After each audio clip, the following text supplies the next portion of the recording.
Welcome back to Good to Geek Out. Good place to go to geek out. We're geeking out and we're going with Invincible, episode 6, called You Look Kind of Dead. Editor, San Antonio. I think that's about relationships. So reverse Rambo, Washington. Boba Fresh, San Francisco. Jay, Liu Kang is dead from Los Angeles, California. All right. So this episode starts out with basically a frat dude just being a jerk. And if you listen closely, you might recognize who that frat dude is. Anyone recognize who that was? No, I didn't. It was. The burping was a big hint. I feel like now that I'm thinking about him, like there was something familiar about him. I don't think I remember who it was. The guy from Bob's Burgers. Nope. You got a guess, Jay? Hey, which frat did you talking about? Was the it first Bender? guy, the frat guy, when he's talking to the three girls at the very beginning, and he's like, I'm a hedge fund kid. I have a big inheritance coming up. You want to sleep with me? And he's all drunk in the bushes. Oh, Was it Bender? The same dude did Bender? No, that's a good guess, though.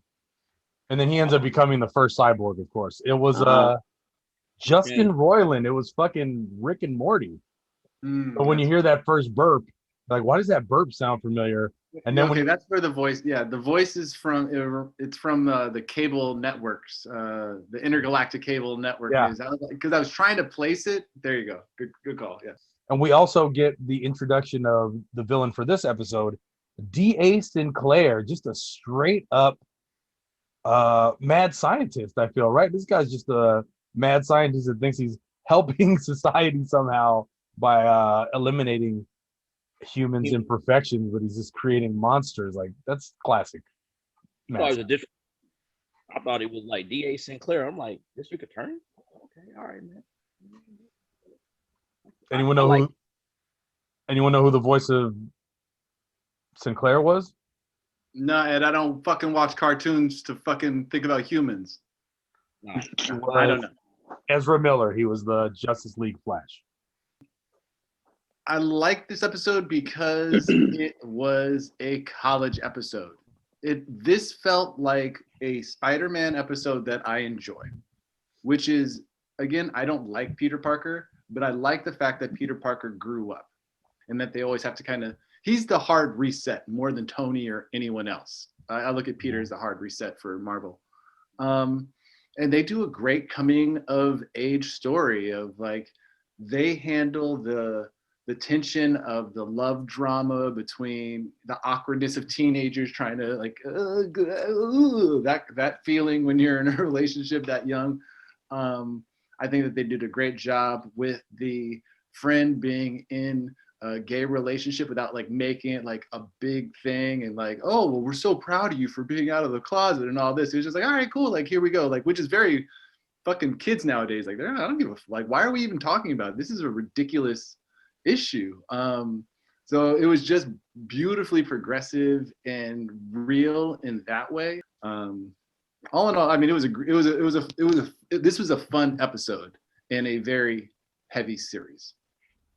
I mean, I agree. I had that on my notes about the Spidey thing.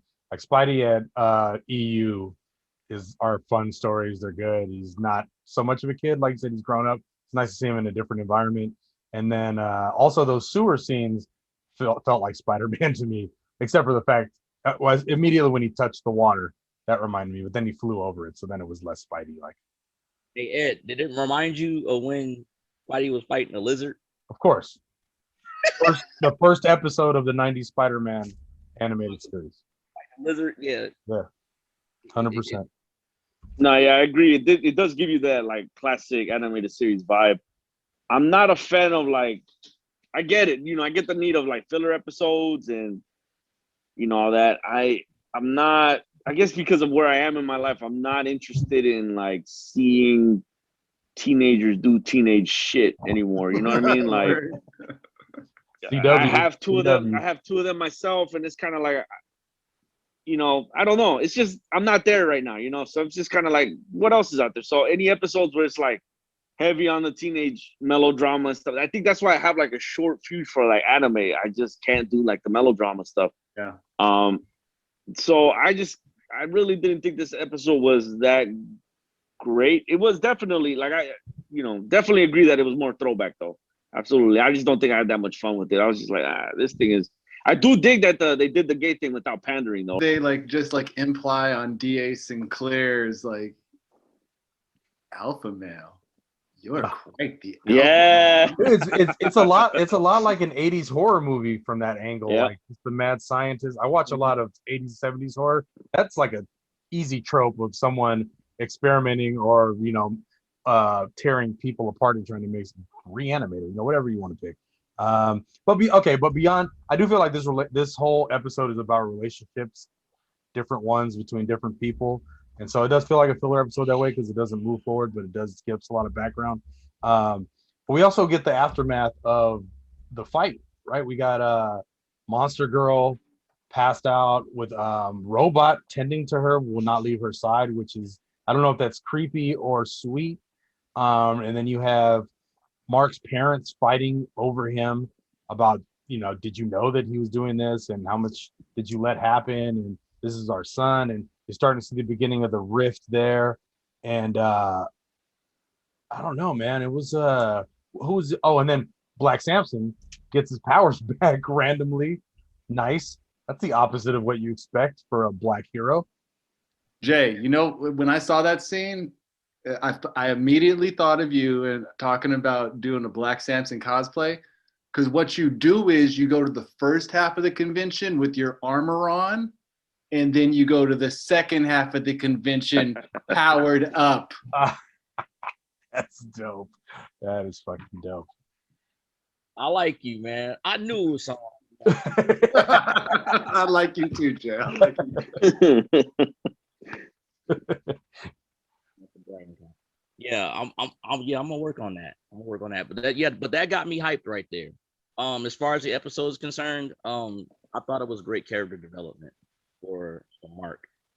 I feel where you're coming from, Rambo. As far as like tired of seeing teenage stuff. You see so much of it on TV nowadays. It's like, well, I don't want to see it anymore. I think that they did a great job again establishing the coming of age aspect of this. Like, this is paralleling his powers coming to fruition, and he's going to school with his dad, and things keep going sideways, and all this other stuff. But yeah, I don't want to watch Riverdale, and it's nothing against fans of Riverdale. That's just not my jam, Stay out of Riverdale. So they do a good job keeping the pacing going with this one, for it being, I agree, Glenn, like relatively a filler episode because there's no dynamic change. But this is the one where the tailor breaks down with Debbie the suit, right? Oh yeah. Yeah. Man. Yeah. Now you want to talk about, again, great dialogue, great atmosphere, and that motherfucker's acting. Because you can hear how scared he is in his voice acting. And like, he's like, I don't know if I want to tell you this. He is like you put him in such an uncomfortable position, right? Like he really did resonate with me, because it's like, there's been moments in my career where it's like, I know what I gotta do and I know what's the right thing to do, but I don't want to do it because I shouldn't want to do it, but I have to do it, right? Like, it felt so dope because he's like, he's scared, bro. He's like, I don't want to tell you this, not only for her sake, but because, like, hey man, self-preservation. This is the most powerful motherfucker on the planet right now. And what I'm about to tell you is serious fucking shit, right? Like, I didn't know that opening a beer could be done maliciously until that scene. I thought that was always a cause for celebration as a beer opening. I didn't know it could be a bad thing like that. God, man, it was just really one of the few bright points in like an otherwise kind of like just like I said, filler episode where I just felt like, all right, this is kind of like a tense moment in this episode where it's like, oh my God, like he's gonna kill him. He's like, why wouldn't he? He's an insignificant insect, bro. Why wouldn't he do it? And then the relief when it's just like all over and he kind of just ends it positively. I was like, God, like there's hope. It really had like it had basically like a mobster putting on the pressure on like a small, restaurant owner or something. Like it had like that, like, Yeah. hey, everything is cool, right? It would be horrible for something to happen to this beautiful place. Like it was a So I like think before we get into the college tour, which is going to kind of dominate this episode, I feel we do also get a nice side story of Adam Eve, kind of leaving her parents, yeah, going off on her own, and great story. just living in the forest. Like there's some kind of like nice Wicca white witch analogy right there of her just living in the forest and making a place up there and it being like comfortable and beautiful and her just following her impetus, following her bliss to do what she feels is right. And we see her doing all these quote unquote beneath you jobs that Omni-Man would talk about. And it's just, stopping an avalanche from killing two people or helping someone's crops that aren't going. Little things that do make a difference, but you don't really see quote unquote superheroes helping these types of people. Yeah, and then I was watching with my kids, and I told my son, I was like, look at her doing her thing, like what makes her happy and stuff and all that stuff. Like she's being a hero not because it's glamorous, because it's the right thing to do.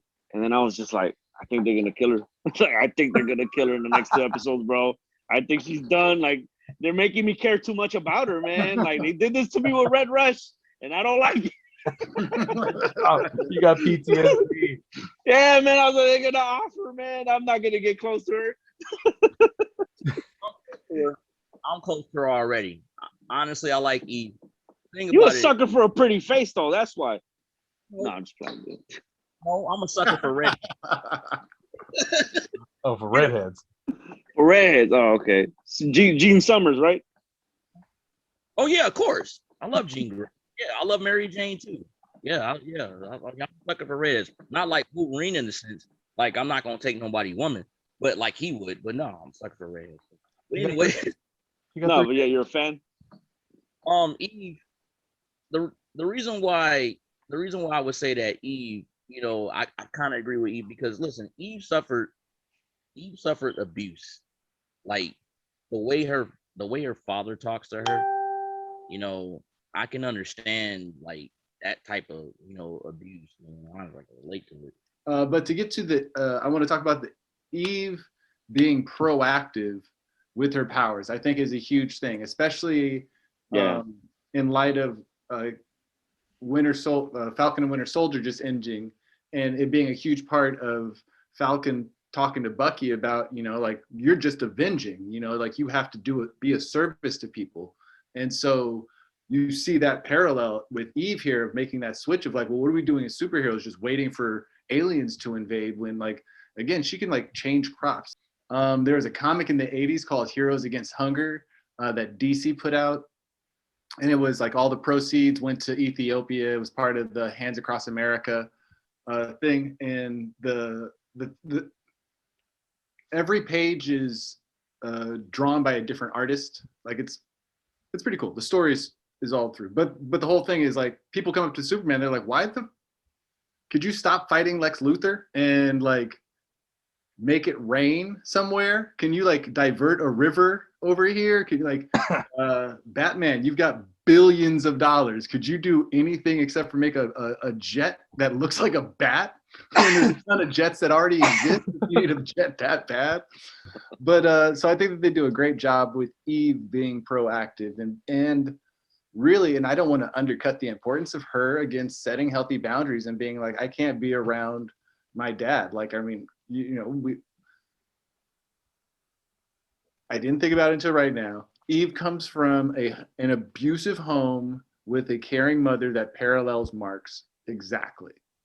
So they understand each other. Oh yeah, fuck. Yeah, well, yeah. When we spoke about the abuse part, that's why I agree with you, Robin. I kind of understand it more than. I think kind of what you're saying, Jay, too, is that him and Amber are like a more superficial high school thing, and that him and Adam Eve is a little bit more, a little deeper than that, like more of an adult connection. That's why you don't agree with it. You're not used to that puppy love shit anymore. It's been a long time. No, it's not. No. Yeah, that's true, dog. So back to the tour of Upstate U, best generic name for a university. I thought what's the Spider-Man one? ECU. What does it stand for? Empire U, EU. Oh, EU. That's right. Empire U. Just like doing the butt. EU, doing the butt. Hey, shack. So back to the. So this university is UU. Yeah. Yeah, exactly. The kid, his best friend actually wears a sweater. They have Trojan colors, first of all, and he wears a sweater that just has two U's, like that look like kind of like a W. Yeah. So, they're pretty much doing the whole montage of annoying puppy love that I'm sure Jay loved, and then here comes the cyborg that was once Doug, aka Rick and Morty. Once again, bro. Once again, like Invincible puts up a fight, but gets his ass fucking beat. So you're saying, like, instead of the cutscene saying Invincible, just say anything but, and then just blood. Anything but, bro. Like, Jesus, man. Every time I start rooting for this kid, I was like, man, he's just getting his ass beat, bro. Like, god damn, man. All right. Well, that's the thing I didn't understand, and maybe you guys have like a theory to this. Why was he able to be so like affected by these guys? You know what? I just assumed that DA was that smart. Yeah, I think that they were just, well, again, like they have no central nervous system, right? Like they don't feel the pain that they're putting their bodies through. They're 100% all in. You know what I mean? But yeah, no, I think that getting into the college, the cyborg fight was dope. It definitely shows I thought those dudes were way too overpowered. They seem to be way too overpowered for what was going on.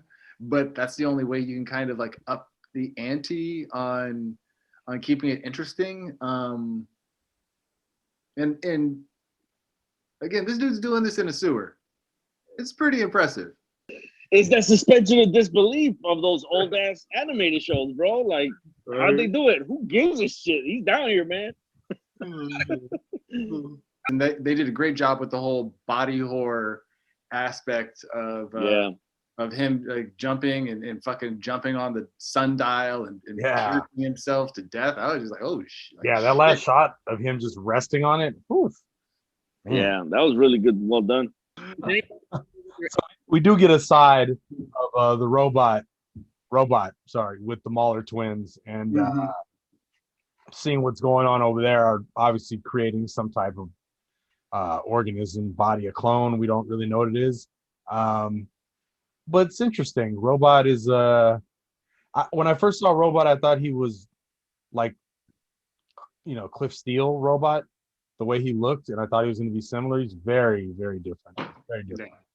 I agree. I think that I personally enjoy and don't expect the robot sideline subplot is one of the best subplots that they can be because it doesn't seem to make sense. William is a great comedy relief throughout the episode, throughout the series, really, but he really fucking shines in this episode. The robot subplot is basically needed. Like, I kind of get it because on one end, you see the main plot being Omni-Man and his Vulture Mike plan to take over the world, but that subplot, what you don't see is Robot may be a bigger threat. No, and that's what I think that they've done a great job seeding from the beginning. As soon as Robot gets the part in the Guardians, and you just like, he's like, something just is clicking in there, and you just don't know what he's up to. Because he's a robot, you're just like, oh, like he's got some unhuman motive going beyond this. But the fact that he now is obviously displaying some kind of caring for Monster Girl ends up showing like, there's something going on with his programming that isn't just a robot. So I feel like the last fight with Rick as the cyborg and the whole team of cyborgs beating him down in the sewers, which, by the way, did look exactly like Spider-Man versus the Lizard. And it was just kind of anticlimactic. It wasn't like a lot of the other fights that we've seen. But I think where the real climax is the aftermath of the episode. And you see how everyone is kind of sitting in the aftermath of whatever has transpired in this episode, which doesn't seem like much to us, but if you look at it through the characters' eyes, each one of them is either really sad and down, whether it's Mark or William trying to cope with what just happened with the cyborgs, and he basically lost Oh yeah, they go to that dude's room to sleep. That dude's dead. I don't think Yeah, you he's go to his house. fucking gone, bro. Go home. Go the fuck home. Shit. The tour is not happening tomorrow. Go home. You get the Debbie versus Nolan fight starting, and what else? Adam Eve is the only person who is happy and lays down in a bed and is just like, my day is good. And that's obviously to reflect on the choices everyone has made throughout this episode. She's the only one that followed her gut, followed her bliss, followed her heart. And here she is at the end of the day. No one to go home to, quote unquote. No one clapping, cheering her name. But she lays down with a smile on her face, whereas no one else does. I think that's a great metaphor. No, what I like about this one too is that, like, not only did he fail as a superhero for the most part,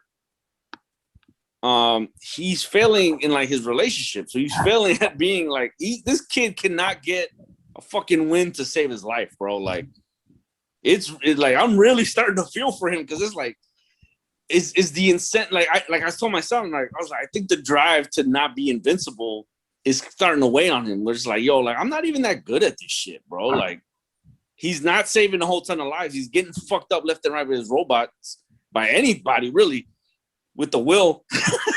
and then like his relationship's done, right? Like it's blowing up in his face. And it's like he really liked this girl. He really liked the idea of going to the university and being there and being with her and stuff, and really kind of enjoying that idea of like normal life. I just think it's funny. This kid cannot catch a break. That's where the Spider-Man factor comes in at. That's what, like, you know, he's going through hard times. You know, Peter Parker had the same thing. You know, he had to be Spider-Man, but every time he wanted to date, he ran out on him. He was like, "Oh, where'd you go, Peter? Oh, I'm not going to date you anymore because you ran out on your dates." And that's the same thing. He's starting to pick up that thing here. Now, I will say this. Look, I feel for the guy when it comes to the whole relationship thing. I don't think that was his fault. But as far as him getting his ass beat, I can't say.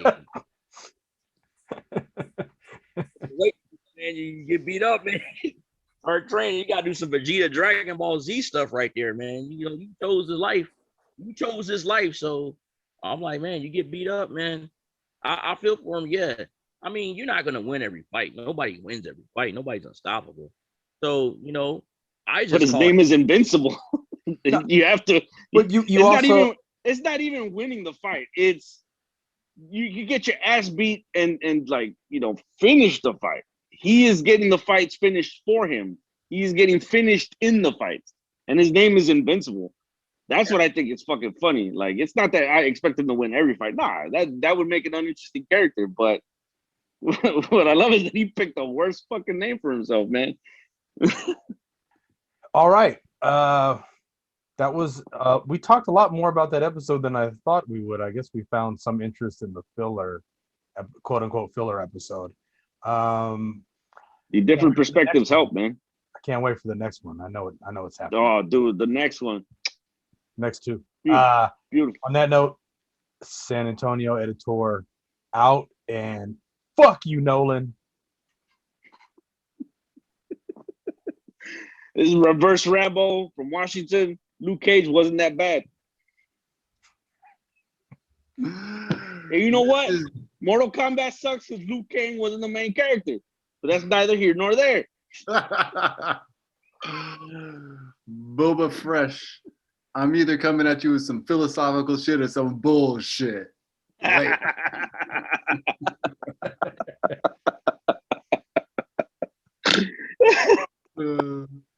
stay on my bullshit every day.